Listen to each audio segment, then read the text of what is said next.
What's up, everybody? Welcome to Make Things Tiny, your source for all things tiny. My name is Mick, and today I'm talking to Adelina. I'm going to sit down and talk to them about their experience living in a tiny house. They're also a fellow content creator here on YouTube. They're the creator of My Big Tiny House Life, which is a great channel. For those of you who are new to this channel, Make Things Tiny, please take a second to subscribe. It really helps me out a lot, helps grow the channel.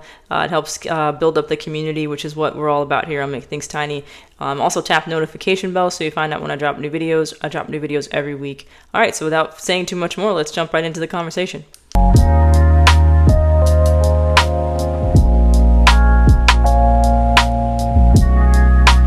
Today with Adelina of My Big Tiny House Life on YouTube, another content creator. Thank you so much for taking the time to chat with me. I love your channel. I think that you're doing some really wonderful things, educating people about tiny houses. Can you take a few minutes and just talk to us a little bit about your background, like how you got interested in tiny houses? What was that process like for you? Why'd you create the channel? Those sorts of things. Oh, yeah, absolutely. It's an honor to be here. As I was saying earlier, I love what you're doing, so I'm thrilled to be on your to be talking to you today. So, how did I come to live in my tiny house? I have always loved small spaces. That's always been sort of a thing for me. And like so many people who get into tiny houses, I saw that HGTV show about Tiny House Nation, I think it was Yep, called, and love it. just thought to myself, oh my God, I have to have one of those. But I still had two kids at home.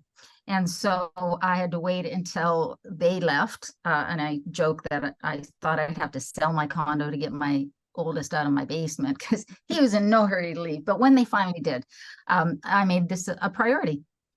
And I just probably for 2.5 years before I was able to put that first deposit down to start the build, I was researching. I was looking at every video. I was drawing floor plans, things like that. I'm not a designer, but I designed my tiny house in that I knew what I wanted and I had, drawn it out.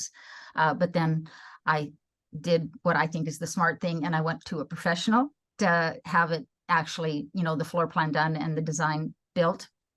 And because I live in Canada, and when I had the tiny house built, I was living in Alberta, so a very cold climate, I made sure that I was using a builder who was used to building for a cold climate, and also a builder that was used to building tiny houses. Mm-hmm. So when we designed the tiny house together, the final design, that was a real factor for me. So yeah, I built my dream house. It just happened to be under 400 square feet, and sold my condo to do it. And then the goal was always to move to Vancouver Island in the tiny house. So I made sure that when I was designing the tiny house, I was accounting for moving from a very cold climate to a very humid climate, Mm-hmm. because I knew that's where I would end up. And so I've been on the island now for coming on to 2 years, about a year and a half, a year and 3 quarters. And I'm loving every second of it. That's That's awesome. basically. And you touch on so many really important things too that I've mentioned before in other videos. Like you found a builder that would be like specifically like have that skill of like building tiny houses. I think there's a common misconception that if you build, traditional standalone homes, you can build tiny houses, but everything's different, right? It's not just like taking everything and shrinking it down. Like there are specific standards you have to think of. You have to think of the different countertop heights and the, how big of a fridge, like how are you going to sort of configure everything for a small space? It's not something you think about when you're constructing a 2,000 square foot home or even a 1,500 square foot house. So the fact that you took the time Yeah, to find a builder that like had that expertise, I'm sure saved you a lot of time and ultimately a lot of money too. absolutely. You're absolutely right, because when you're working with a conventional builder for a conventional size house, you're working in square feet. When you're Mm-hmm. building a tiny house, you're working in square inches, Yeah. because every square inch matters. And so you're looking about the power usage, like what amperage is your house going to be, what materials you're going to use, because weight is always a factor if it's on wheels, because you're on a trailer. Everything has to be thought of in a different way. And so your appliances, you're right, your utilities, all of that. And it's something that unfortunately there is a number of builders that get into building tiny houses because they think it's just a smaller version of conventional house, and they're going to get in on it.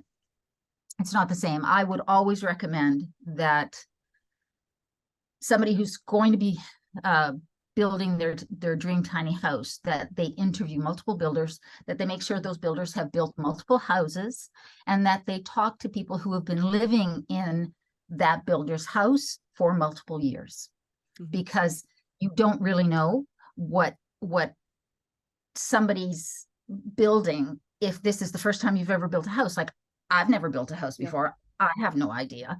I do my research, but I wanted to be sure that I was working with a builder who was experienced with building tiny houses, who was passionate about my house. That was another thing. I interviewed multiple builders and toured, multiple houses.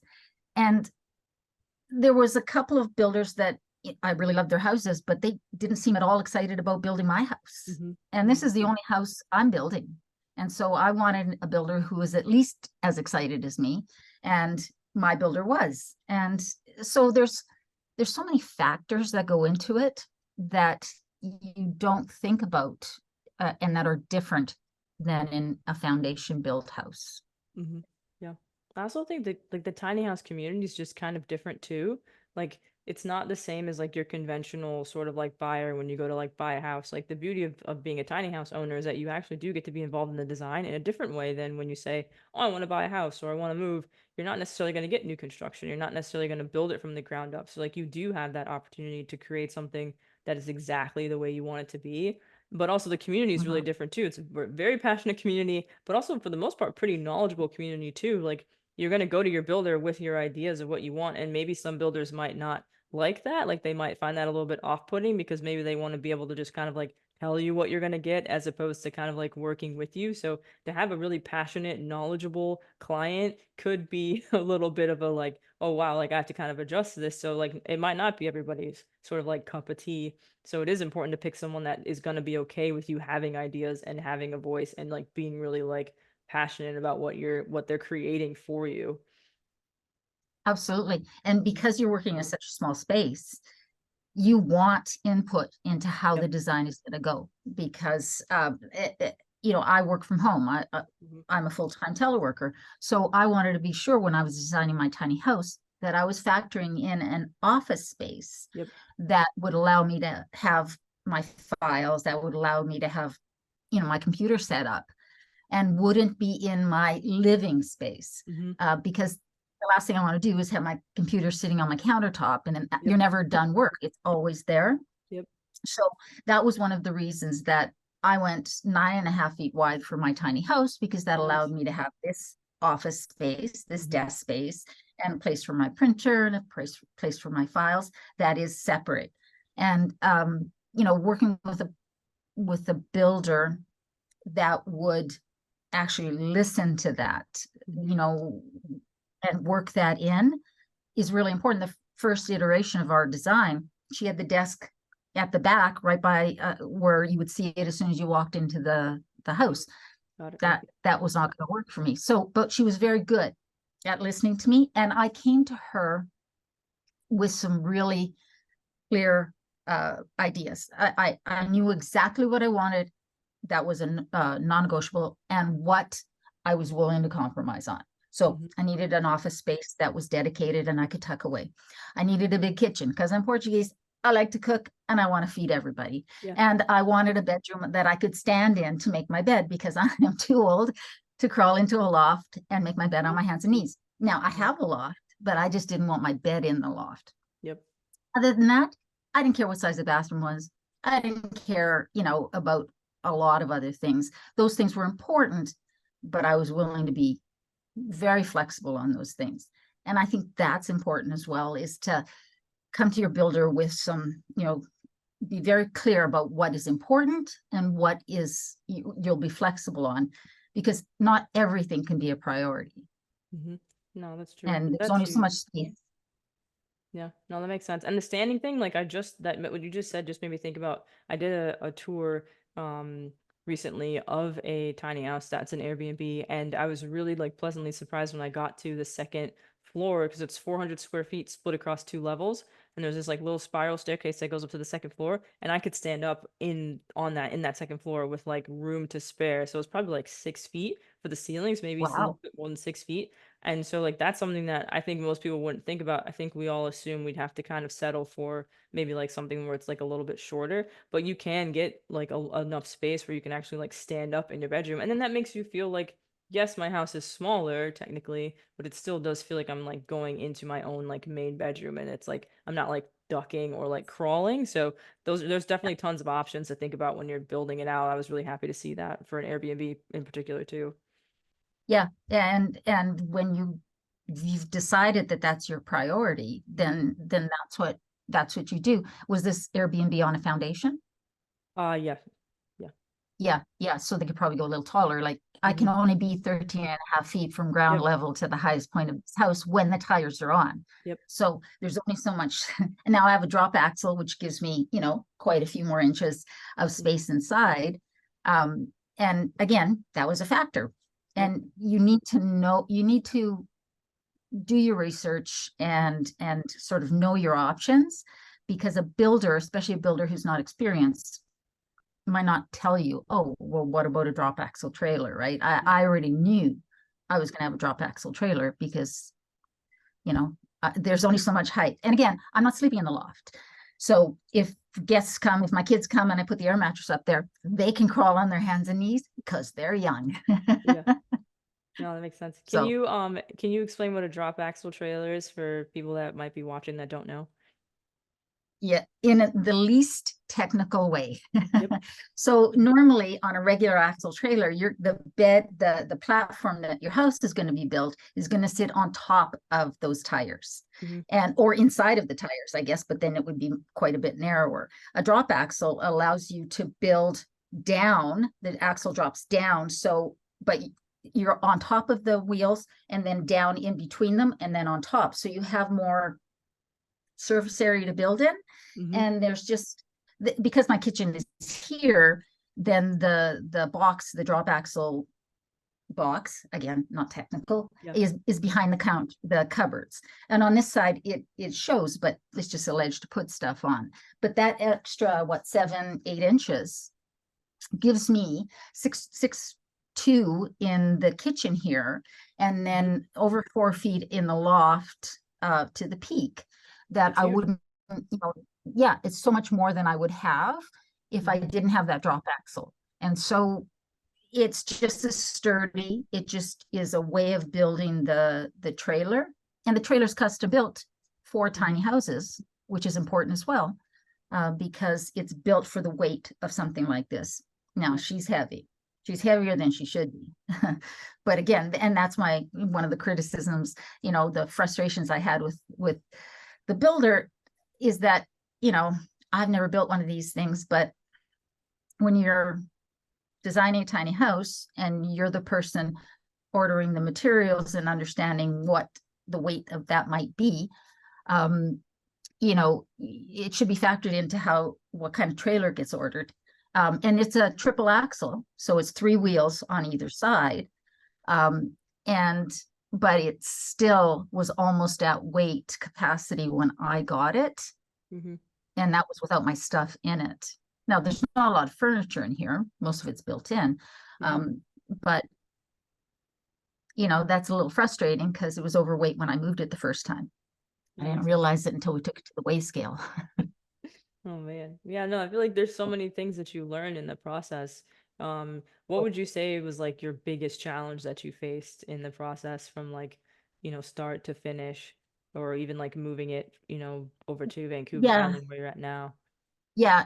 The building process wasn't really a challenge, right? It was financing, Mhm. and because I had done my work and chosen a builder that turned out to be absolutely the right builder. And we're still, in communication. I don't know how many people who build a house who still talk to their builders Yeah. after they build or Yep. renovate a house. Most people don't. But I'd say the biggest challenge came when it was time to move. Absolutely. There's so much to moving a tiny house. First of all, hire a professional, Hmm. right? For Like sure. she's 37 feet long. It's a gooseneck trailer, Wow. so like a Nice. fifth wheel. Yeah, yeah. That's why I can have the bedroom on the Yeah. gooseneck part and stand. But I'm not moving this sucker. it's 9.5 feet wide, like I say, outside measurements, and 37 feet long, including the gooseneck. So I'm going to hire a professional who knows what they're doing and is insured. And because I'm going, when I moved from Alberta to the island, I'm going over the Rocky Mountains and onto a ferry and across the ocean. Wow. I want to be sure that that everything I own gets there in one piece. And so the biggest challenge I would say was the weight factor. Really, I found a great mover who moved me again to this location on the island, because I moved since I got to the island, and I will use every single time. And I had getting the house ready to move wasn't hard, pulling the skirting off and all of that, but the realizing that it was overweight was really the biggest challenge. And that was something that never occurred to me. Because I don't have a lot of stuff in here. And of course, dishes, food, stuff weighs, it gets heavy. But I just never realized it would be that heavy. And so we were just lucky we didn't get pulled into a weigh station. We managed to not. I don't know how. And so, and then we blew a tire on the way here. Once we got, before we got to the ferry, it was like 9:30 at night. It was a 2-day trip to get there. 9:30 at night on the first night. And we blow a tire just outside of Chilliwack. And again, hire a professional. My mover, calm, right? No problem. But it was a $900 event, right? Because you got to pay for a new tire. And then the tire guys come out after hours, all of those things. What we realized was that the rating of the tires wasn't as like we could have got a higher rated tire for the trailers. So to take heavier weight. So that 6 tires that could have been a better tire. It never occurred to me. And that it was probably almost at weight capacity when I got it without my stuff in it. So what did I learn from this? I learned that if I were going to do it again, I would still build the same design, but I would probably put dualies. So there would, instead of 6 tires, there would be 12 tires, because that would definitely solve the problem. And that when I moved from my first location on the island to where I am now, I took a lot out of the house. I took all of my food, I took my dishes, I took like a lot of anything that I thought was heavy, I took out. And we ended up going through a weigh station on the way here, and we were fine. So, weight is really the thing, and the trailer is what matters in that situation. And I didn't know what it weighed to start. I didn't comprehend how much my stuff would weigh. And I didn't even think about what the rating for each tire was, the weight rating for each tire. So if I move again, long distance, like if I decide to move back to Alberta, because grandbabies show up, I'm going to buy 6 new tires. And it's going to cost a fortune, but I'm going to buy, the highest rated tire I can get. And I'll take out as much as I can again from the tiny house and put it into a U-Haul and pull that myself. So that makes sense. I feel like that's really good. That was the big lesson. Like a hard lesson, but a good lesson to learn. And also you kind of touch on just that there's so many like recurring costs with tiny houses that maybe people don't understand. Like sometimes there can be, continued costs like maintenance, just like any other home, but then you have the trailer side of it, and just like travel and things like that, like maybe people don't really think about, because typically your house would stay in one spot. But if you travel, some people might take their houses for like different conventions. Like we've got Tiny Fest coming up in like a little under 2 weeks. Like I know people are going to be moving their tiny houses, potentially across the country for something like that. So those are just things that can add up over time, and they're important things to consider when you just sort of like start on this journey. Yeah, absolutely. What builder did you end up using? I use Teacup Tiny Homes in Lethbridge. Okay, cool. Jen McCarthy is the owner, and she's amazing. And again, awesome. I have some, frustrations. That's the big one, right? Like that's the thing. But I would still recommend them in a heartbeat, because awesome. They're fantastic and passionate about tiny houses Hmm. and the tiny house community and building communities of tiny houses. And so, yeah, I would definitely use them again, recommend them. So, what you said about moving your tiny Yeah, house, yeah, for sure. another thing that a lot of people don't think about is, insuring the tiny house while it's Okay. moving, Yeah. right? Like Yeah. my mover, because he's professional, bonded and insured, but I also made sure that my insurance company understood that it was moving, and made sure that I had insurance for it to move Hmm. until it got to its new spot, because I just want to be extra sure. Hmm. As my younger kid said when we were on the ferry crossing over to Vancouver Island, Mom, everything you own is on this boat. If it goes down, and I'm like, why would you say that? Like, why would you even bring that into this world? But Yeah. it's true. Everything I owned, and everything that mattered to me, including the kid that was saying that, was Mhm. on that boat. And if something happened, or if you're driving and something happens, and you don't have enough insurance, the proper insurance, that's really bad. Mhm. And so insurance while it's parked is one thing, but insurance while you're moving it is also really important. And like you say, there's those costs that you have to factor in, the price of having somebody move it. Mhm. I wouldn't just hire Joe, who's got, a 1-ton dually and says he can move my house. Nope, not Mhm. going to happen, because it was a challenge both times. Well, it was a challenge getting into my first spot here, and certainly a challenge coming out.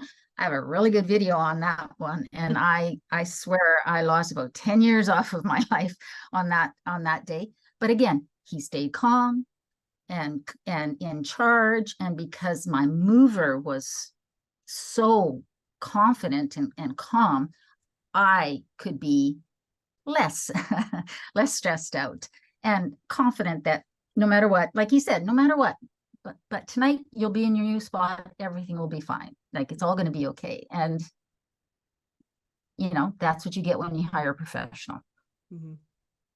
I know you've spoken a little bit about the design, like thinking about work from home and stuff like that. Were there any sort and the gooseneck trailer and the lofted area? Is there any like sort of like things you splurged on, like anything you thought like I really have to have this, or like any part of the design that's kind of like a little bit like different that you thought of like really like intently when you were sort of like in the design phase?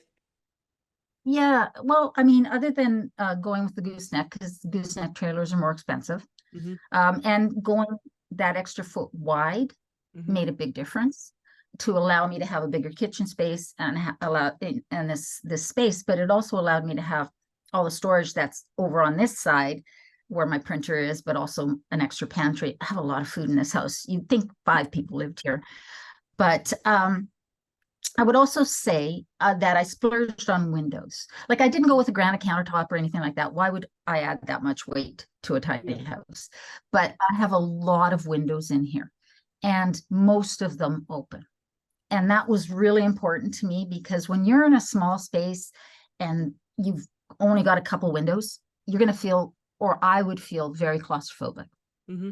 Yeah, of course. But when you have all these windows on both sides of the house, there's so much light coming in here, Mm-hmm. and sun, and everybody who walks into the house, they they say one of two. They say usually both things, and this includes the city inspector in Calgary when they came before they would allow me to be parked legally, and everybody. They walk in, they go, "Wow, it's bigger in here than I expected." Mm-hmm. And I could live here, especially when my kids leave home, is what they Yeah. say.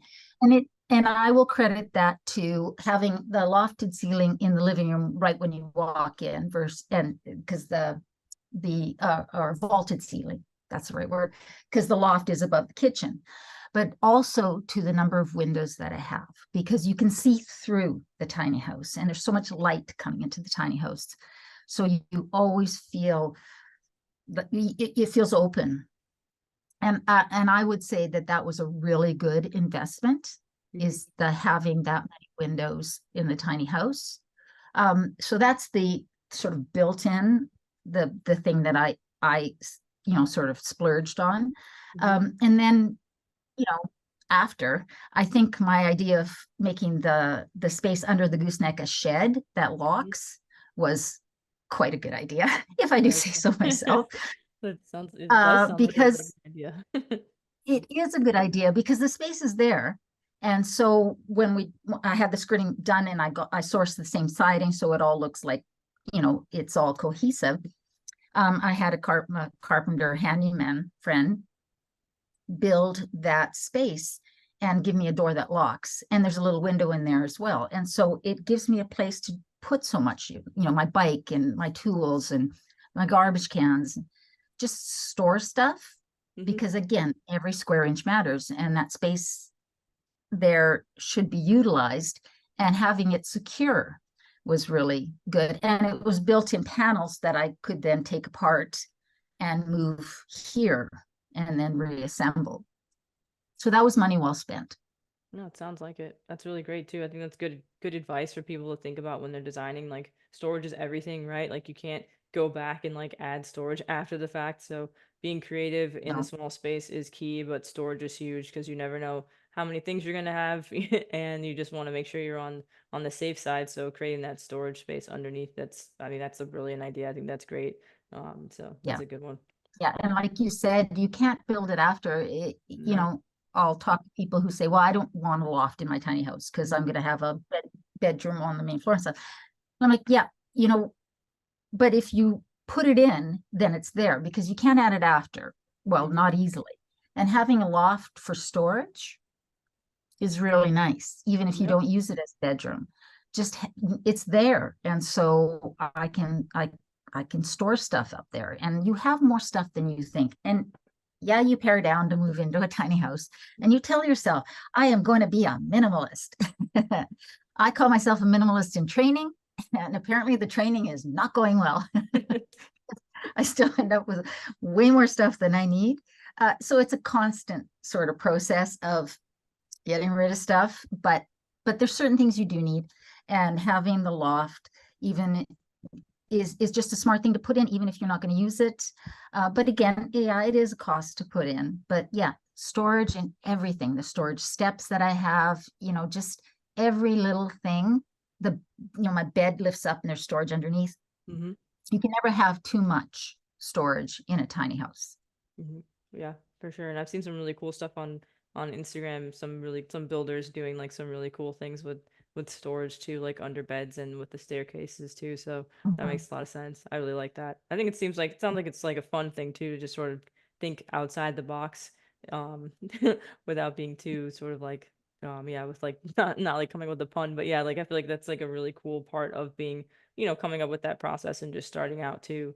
So Yeah, yeah, yeah. what And would a you say to professional builder someone will tell you. who, Sorry. oh, I'm sorry. I was gonna say, what would you say to someone who's like just starting out? Like they're just like they just have that thought in their head, like I want a tiny house. Like what would you say to them after all of your experiences?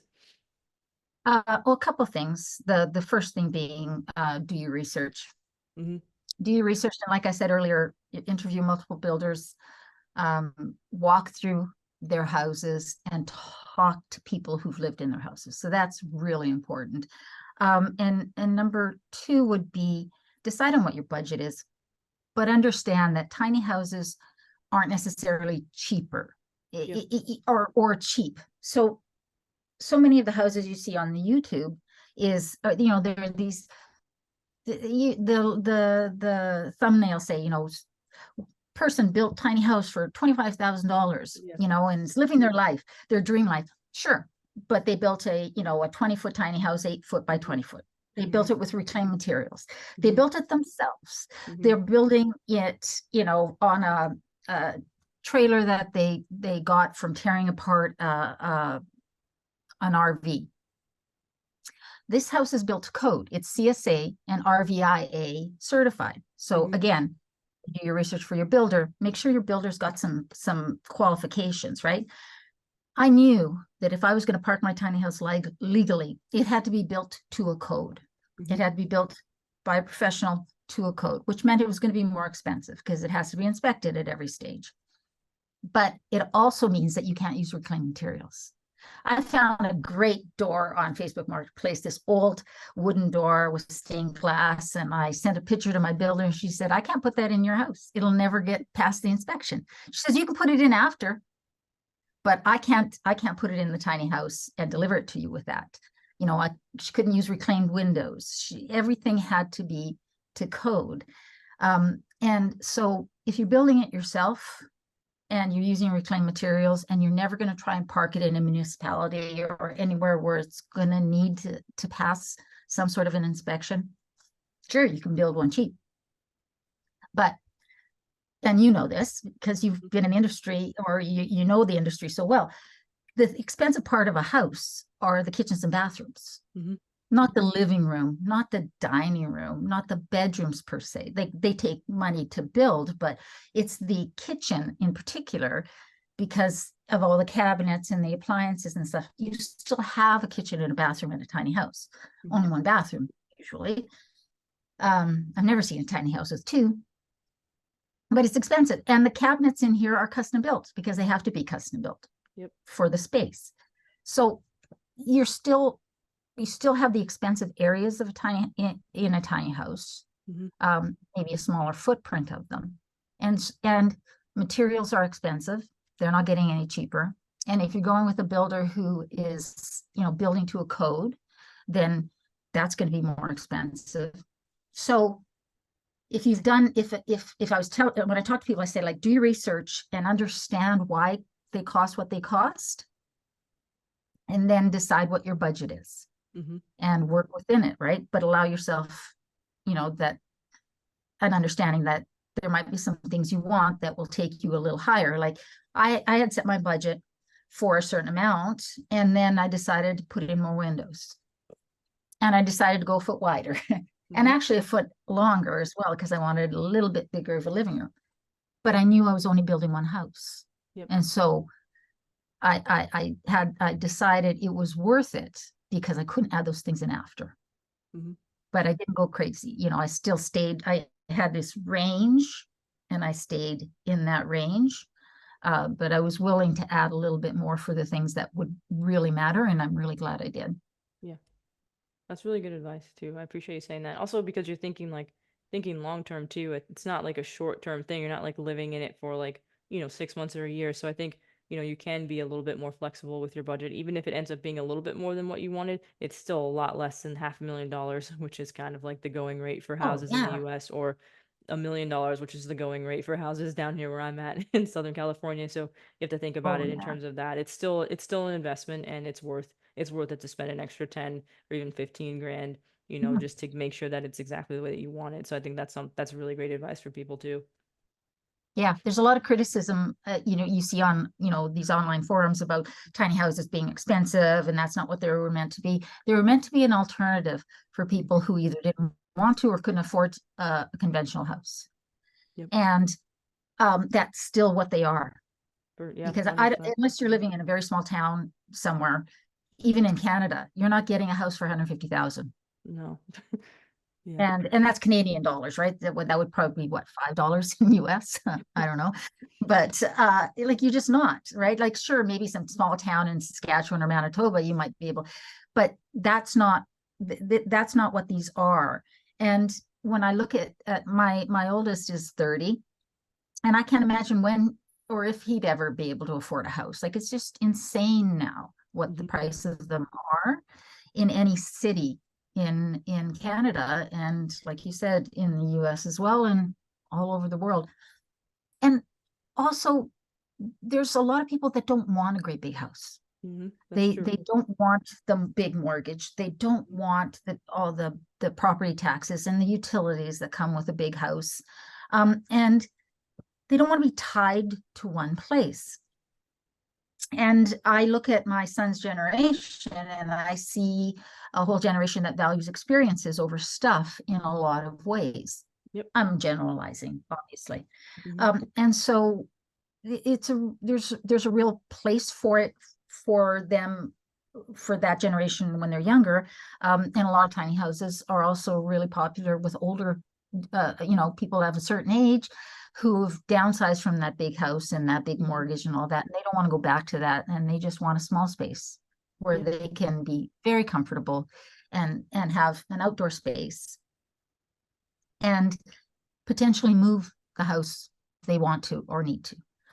And so that's, and my utilities, I mean, the bills on a tiny house, my gosh, is when I lived in Calgary, my delivery charges that I could not get rid of, right? You know, that the municipality to deliver your gas and your electrical Mhm. and your water and everything that's mandatory were double what my actual usage for each of those were. Yeah, of So course. it was, and that was still a fraction of even my condo, which wasn't that big because it was a townhouse. So knowing that I have a place that I can afford, that I own, that I feel safe and secure in, that's exactly what I want. It's built exactly for my needs. So it might not work for somebody else, but it works for me. And it's not something that I'm planning on flipping. Um, is like I sleep so well at night knowing that I have my home, and now I have it in, you know, the prettiest place I've ever lived. So yeah, I'll be, they'll have to carry me out. I mean, unless I buy some land and build a tiny log cabin myself, then maybe I would stop living in the tiny house, but then it would go to one of my kids, or it would stay on the property and be a guest house. Mhm. So No, I think you've touched on so many things today, and I really appreciate you sort of like sharing the full sort of like range of your experience too. So I think that anyone watching is going to have a ton to sort of like reference. Hopefully they reference it later on as like they go through their sort of like process themselves too. And as like you're saying, like this is a really important space to be in because like housing isn't going to get cheaper, and so there are a lot of opportunities to be creative. And I think there's something in it for everybody. It's just a matter of taking the time to do your research and ask the right questions and kind of just be patient. So again, I think it's great that what you're doing with my big tiny house life is really incredible because you're giving people an opportunity to see sort of like firsthand what it's like for you and just sort of like document, follow your journey and like, ask you questions and see different things that, maybe they didn't think about when they're watching your video and like take notes. So I feel like that's important. And, with what I'm doing over here, just trying to give people as much information as possible. So again, I really appreciate it. And like, I'll definitely keep following what you're doing. And like, I would love to have you back on the channel again in the future if like, as things sort of like evolve and change with you and in for your life sure. and tiny life and like, links to your YouTube channel will be in this video, of course. Put a link to, Teacup Tiny Homes will be down there too, so people can check them out. So yeah, I appreciate you just taking the time to talk with me. It was great. And I know it's going to be helpful for people too. So I appreciate it. Well, it was awesome for you to reach out and ask me. I am, like I say, super excited about what you're doing with your channel because we need more information out there Mhm. that is like common sense, Yeah, right? And the more information people have, the more informed of a decision they can make. Because it's easy to get swept up in the just the fantasy of it. for sure. And it is pretty damn great. Like I've been here for 4.5 in my tiny house 4.5 years, and I will admit it's pretty darn good. But you know, like anything, there are challenges and learnings. Mhm. And so yeah, it's awesome. I'd be come back anytime for sure. Cool. That sounds good. Well, thank you again. We'll talk soon. All right. All right, that was my conversation with Adelina. Really appreciate them taking the time to talk about so much of their experience, talking about the process of just sitting down and researching years before they actually bought the tiny house and just thinking about design. Interviewing builders, that's something I cannot stress enough. Like, you really do need to treat it like something that's really, really, really important and also pretty expensive depending on what route you choose. Really do take the time to interview builders, ask those tough questions, be assertive, advocate for yourself. Remember that it's your home. And I think that Adelina does a really great job of sort of explaining the importance of that. So please take time to check out their channel. Link to their YouTube channel here in this video description. Link to Teacup Tiny Homes, which they talked about and spoke really highly of as a builder. So you can check out their website. Maybe find your next dream tiny house. And then please do take the time to subscribe. Tap that notification bell so you find out when I drop new videos. I drop new videos every week, and continue to follow the channel. We've got some really great interviews coming up with more people that live in tiny houses, builders, more tiny house tours. So thank you so much for watching, and don't forget to think tiny. See you guys in the next video.